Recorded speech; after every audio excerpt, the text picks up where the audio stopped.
कारण आधा घंटा लेट हो गया है, लेकिन हमने जो आपको कहा है कि मैं आपके लिए 5 मुद्दाओं को लेकर आऊंगा, तो वो 5 मुद्दा आपके सामने है। बस 1 मिनट खाली ये मेरे पे भी आ जाए ताकि आपके साथ हम वार्तालाप कर सकें। आज जो है 5 करंट के टॉपिक को आपके सामने डील करेंगे, और वो जो 5 करंट टॉपिक होगा वो हम लोग अभी देखते हैं और उस हिसाब से फिर आगे बात करेंगे। तो बस मैं जरा इसे एक बार अपने सामने ले लेता हूं इसको, उसके बाद जो है अपने आगे बात करेंगे। ये जरा एक हमको बना के दे दीजिए कहाँ पे है। तो चलिए तब तक शुरू करते हैं, फिर आपका देखेंगे। आज साइंस एंड टेक्नोलॉजी का एक टॉपिक ले रहे हैं जो आपके करंट के हिसाब से आपके काम का हुआ है। चलिए, अब मेरे पास चैट भी आपका आ सकता है, वो मैं देख पाऊंगा। प्रक्षेपण यान मार्क 3M2 ये जो है आज इस पर देखेंगे कि प्रश्न कैसे आए। अब इसके टेक्निकल बात को तो आपको नहीं जानना है क्योंकि वो तो फिर वैज्ञानिक का काम है, लेकिन आप जो अभी 8 तारीख को जीपीएससी का एग्जाम देंगे तो उस एग्जाम में देखिए, मिहिरदीप सिंह राणा कह रहे हैं good evening sir, good evening. Karan Chavda good evening sir, good evening. तो सबसे पहला प्रश्न आपको ध्यान रखना है कि भारतीय अंतरिक्ष अनुसंधान इसरो के द्वारा अपने सबसे भारी वजन वाले मिशन प्रक्षेपण यान, जिसका पूरा नाम है मार्क 3 LVM3 के मदद से इस प्रक्षेपण यान को सफलतापूर्वक छोड़ा था। अब जरा हम ये जाने कि ये LVM3M2 जो है ये है क्या। तो सबसे पहले LVM3M2 वन वेब इंडिया 1 अभियान के अंतर्गत न्यू स्पेस इंडिया लिमिटेड का वाणिज्यिक मिशन है। ये आपका सबसे बड़ा प्रश्न है परीक्षा में। अब ये वन वेब क्या है? तो वन वेब लंदन की एक प्राइवेट सैटेलाइट संचार कंपनी है जिसमें भारत की भारती एंटरप्राइजेज एक प्रमुख निवेश करता है। यानी वन वेब अकेला जो है वो तो इंग्लैंड की कंपनी है, उसमें ये जो हमारा भारती एंटरप्राइजेज है वो इतना ज्यादा निवेश किया कि उसका मालिकत्व उसके पास आ गया और वो नाम रखा वन वेब इंडिया। ये अंतर समझिएगा। अब ये जो अभी प्रक्षेपण हुआ, ये प्रश्न आएगा, ये LVM3 का पहला वाणिज्यिक मिशन है, कॉमर्शियल है ये पहला। अब जरा समझिएगा कि ये LVM3 रॉकेट है क्या। तो ये कोई नया रॉकेट नहीं है, ये GSLV मार्क 3 के नाम से पहले जाना जाता था। यानी कि GSLV-3 जो है MM3 मार्क 3 वो LVM3 रॉकेट के नाम से जाना जाता है। जरा समझिएगा, इस मिशन के अंतर्गत पृथ्वी के लोअर अर्थ ऑर्बिट, आप इस चित्र में देख रहे हैं, जो कि 1000 किलोमीटर के ऊंचाई पर होता है।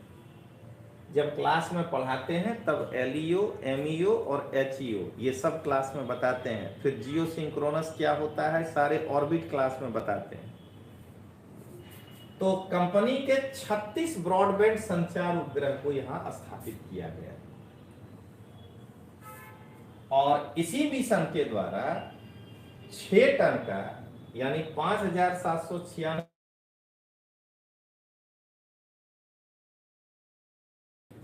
ये जो 40,000 किलोमीटर देख रहे हैं इस ऊंचाई पर इसको प्रक्षेपित किया जा सकता है। ये इस LVM का विशेषता है।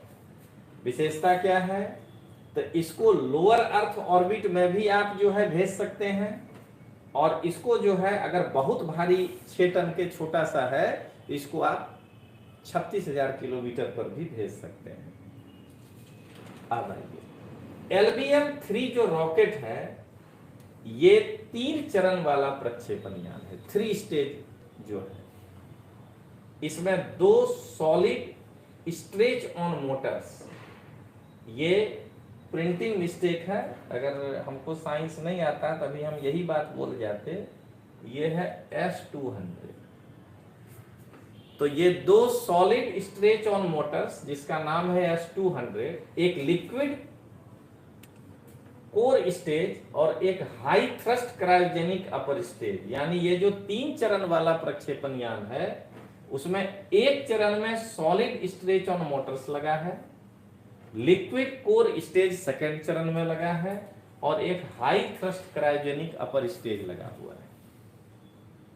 ये पृथ्वी के एलईओ में 8 टन और जियो स्टेशनरी ट्रांसफर ऑर्बिट जीटीओ, जिसको ये 36,000 किलोमीटर है, वहां 4 टन का पेलोड ये ले जा सकता है। इसका उपयोग अब तक चंद्रयान 2 मिशन सहित 5 प्रक्षेपणों में किया गया है। अब ये तो हम बोल गए, नया आ जाएगा इसके बाद, लेकिन इस पूरे को पढ़ने के बाद क्या प्रश्न क्या क्या बन सकता है, तो देखिए, सबसे पहले आपको याद रखना है, जब परीक्षा में ये प्रश्न आए कि ये जो प्रक्षेपण यान मार्क 3 है, ये LBM, इसको कौन संचालित किया था, छोड़ा था, तो इसरो। दूसरा प्रश्न ये आ सकता है कि LBM-3 ये किसका वाणिज्यिक मिशन है, तो वन वेब इंडिया वन अभियान के तहत न्यू स्पेस इंडिया लिमिटेड का ये वाणिज्यिक मिशन है। तीसरा आएगा कि वन वेब इंडिया जो है, तो ये वन वेब है क्या, तो लंदन की कंपनी है, और ये जो है भारत का भारतीय एंटरप्राइजेज इसमें जो है वो काम किया है। अगला प्रश्न यहां से अब नहीं आएगा, अब ये आएगा कि LBM-3 कह देगा नवी रॉकेट्स, तो नहीं, ये GSLV मार्क 3 के नाम से पहले जाना जाता था, हम इसका नाम बदले। तो ऐसे करके इसको आप जो है तैयार करिएगा। अब आइए 5 मुद्दा में दूसरा मुद्दा, ये है GM सरसों। तो जेनेटिक मॉडिफाइड सरसों, आनुवांशिक इंजीनियरिंग मूल्यांकन समिति, ये जेनेटिक इंजीनियरिंग असेसमेंट कमेटी, ये क्यों चर्चा में है, वो GM सरसों का बीज तैयार करने और उसके रोपने की प्रक्रिया के साथ जितने भी चीज जुड़े हुए हैं उसके परीक्षण के लिए हमको मंजूरी दे दिया है। तो परीक्षा में आपको इस लाइन से प्रश्न ये पूछेगा कि जेनेटिकली मॉडिफाइड जो फसल है उसके बीज को तैयार करने और इसके रोपने की प्रक्रिया से संबंधित जो आदेश देता है वो संस्था का नाम क्या है, तो संस्था का नाम है GEAC, ये याद रखना है।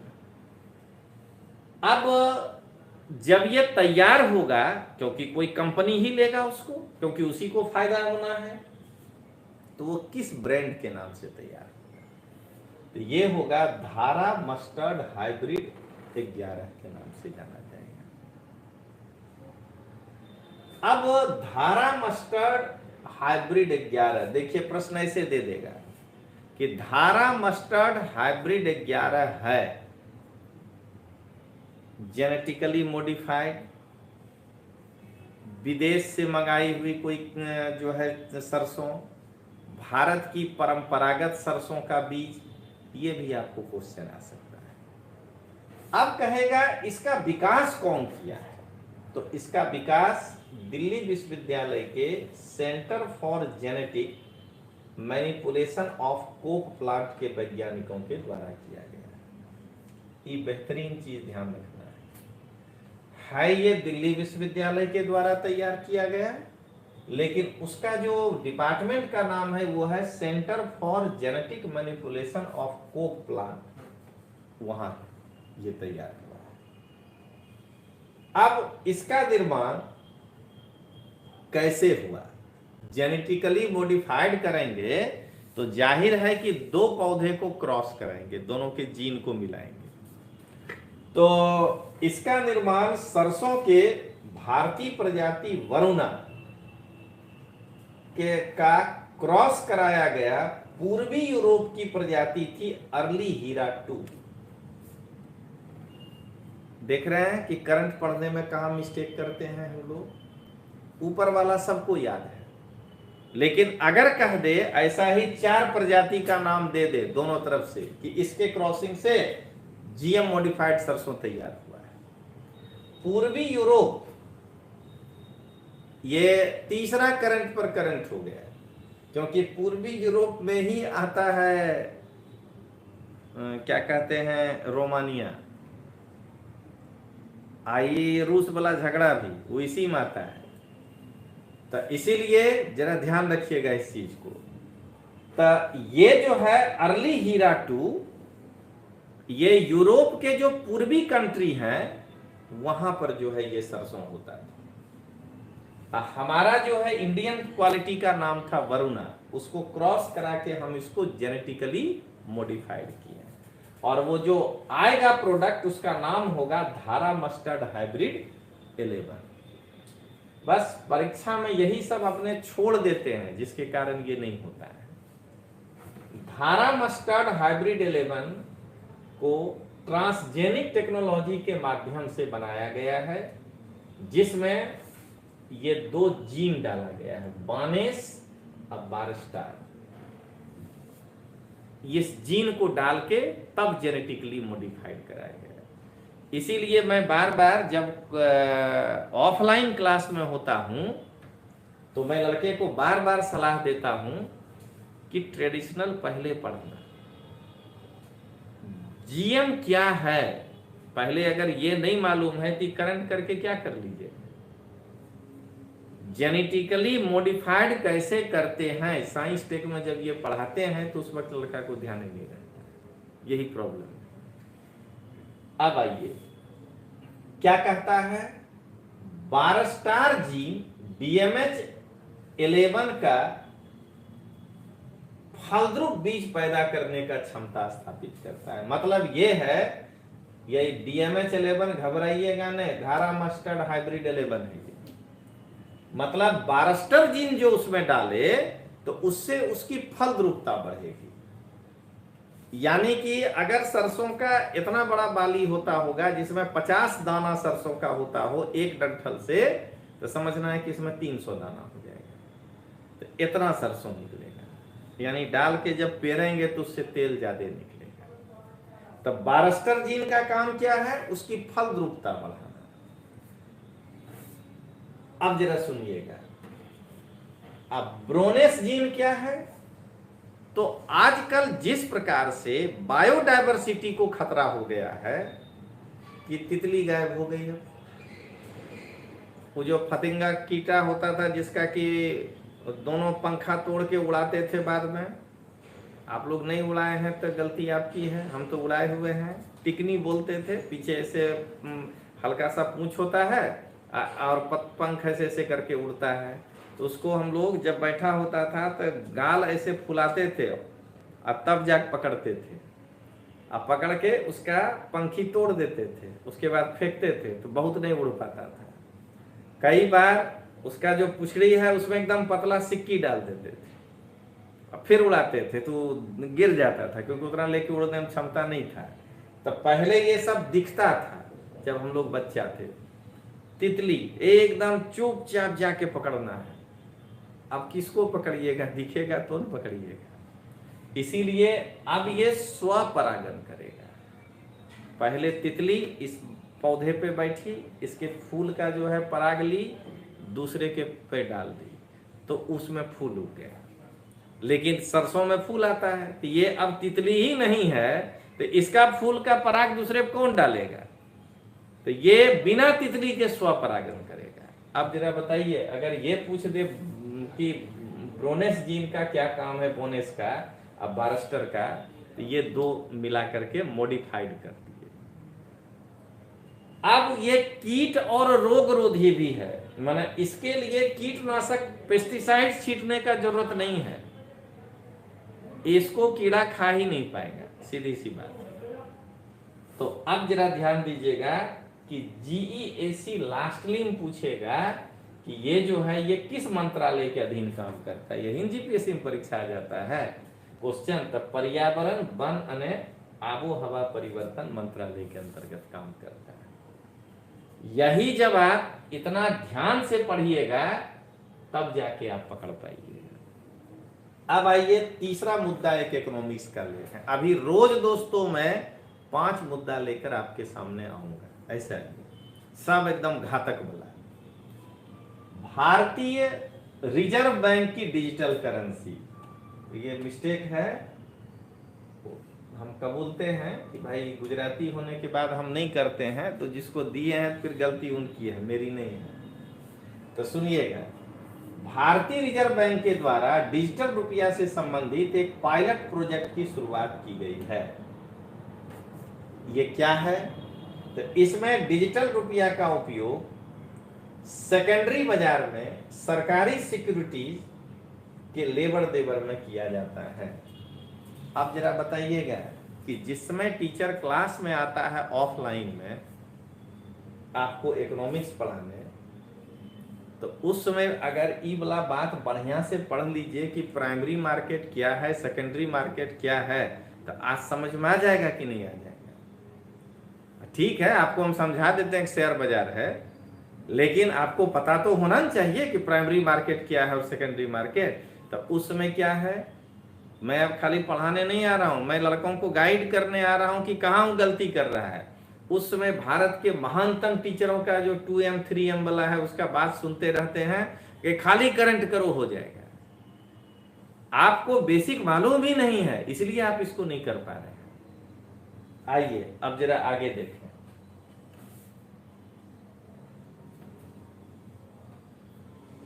आरबीआई के द्वारा इसको कहां से दिया जाएगा? तो 9 सरकारी और खानगी बैंकों के द्वारा इस प्रक्रिया में जुड़ने के लिए दिया गया है। कारण यह है कि हो सकता है कि कई सरकारी बैंक इबला मोबाइल के हिसाब से अपडेटेड नहीं है। आई है डिजिटल करेंसी, एक कहीं इधर से उधर गया तो बेचारे का जीवन खत्म हो जाएगा। तो इसीलिए ये जो है खानगी और इसके द्वारा दिया गया है। इसमें क्या होगा? तो मुद्रा को कागज पर छापने के जगह पे डिजिटल रूप में दिया जाता है और ई बैंकिंग के माध्यम से ग्राहकों को उपलब्ध कराया जाता है। ये एक फियाट मुद्रा के समान है और फियाट मुद्रा के साथ ये विनिमय करने के योग्य है। अब प्रश्न ये है कि जब मुद्रा पढ़ते हैं तभी ना पढ़ लेना चाहिए ट्रेडिशनल में कि फियाट मुद्रा है क्या। हम यही बताना चाह रहे हैं कि अगर आपको जानकारी है वो अच्छी बात है, लेकिन सब देखिए कहाँ है करंट की समस्या। तो ई वाला एक हम लेके आए हैं कि फियाट मुद्रा सरकार के द्वारा जाहिर किया गया वह मुद्रा होता है जिसका मूल्य सोना, चांदी या कोई अन्य कमोडिटी के आधार पर नहीं होता है। समझ गया ना? ये डिजिटल करेंसी अगर फेल हो गया तो इसके बदले में उतना मूल्य का सोना नहीं मिलेगा। माने इसमें इस मुद्रा में दीजिए बैंक साहब, मैनेजर साहब को पॉकेट से निकाल दिए। इस मुद्रा में ई वाला बात लिखा हुआ नहीं होगा कि मैं धारक को 50 रुपया देने का वचन अदा करता हूं। समझ गए? ये बस एक कायदा की करार है आपकी और सरकार के बीच, लीगल। लेकिन इसमें धारक को 50 रुपया देने का कोई वचन अदा नहीं कर रहा है। इतना जान गया ना तो आदमी पॉकेट टटोलने लगेगा कि यार जाने दो, ये सब के पीछे नहीं पड़ना है। तो ये जो है फियाट मुद्रा है। अब आइए एक कल्चर का आपको पढ़ाते हैं, क्योंकि आप जान रहे हैं कि पिछले कुछ सालों से जीपीएससी में कल्चर के प्रश्न बढ़े हैं। स्त्री देश ये है क्या? तो ये जम्मू कश्मीर के 13 महान महिलाओं के जीवन पर आधारित एक नृत्य नाटक, यानी ये नाटक ही है लेकिन नृत्य के माध्यम से वो भाव बताया जाता है, जैसे कथक वगैरह में आप देखते हैं। तो जो 13 महान महिलाएं रही हैं जम्मू कश्मीर में, तो उन 13 महान महिलाओं के जीवन पर ये जो है आधारित है। हमको साफ दिख रहा है इतिहास पढ़ने का फायदा कि महारानी दिद्दा होंगी इस जम्मू कश्मीर की उस महिला में, ठीक है। इसका हेतु क्या है? तब प्राचीन काल में जम्मू कश्मीर पर शासन करने वाली 13 महिलाओं का डॉक्यूमेंटेशन करवाना। अब तो 100% कन्फर्म है कि रानी दिद्दा होंगी लोहार वंश की अंतिम महिला शासिका। अब आइए, इसके माध्यम से भारत के परंपरागत समाज में लैंगिक समानता और महिला नेतृत्व को प्रदर्शित किया जाता है। मतलब ये नृत्य नाटक ये दिखाने का प्रयास करता है कि यहां पर किस प्रकार की लैंगिक समानता है। अब ये नृत्य नाटक करवाता कौन है? तो ये नृत्य नाटक संस्कृति मंत्रालय के मदद से प्रसिद्ध नृत्यांगना सोनल मानसिंह के द्वारा इस बार नई दिल्ली में प्रस्तुत किया गया था। कितना क्वेश्चन बन गया अगर खाली कह दे स्त्री देश है।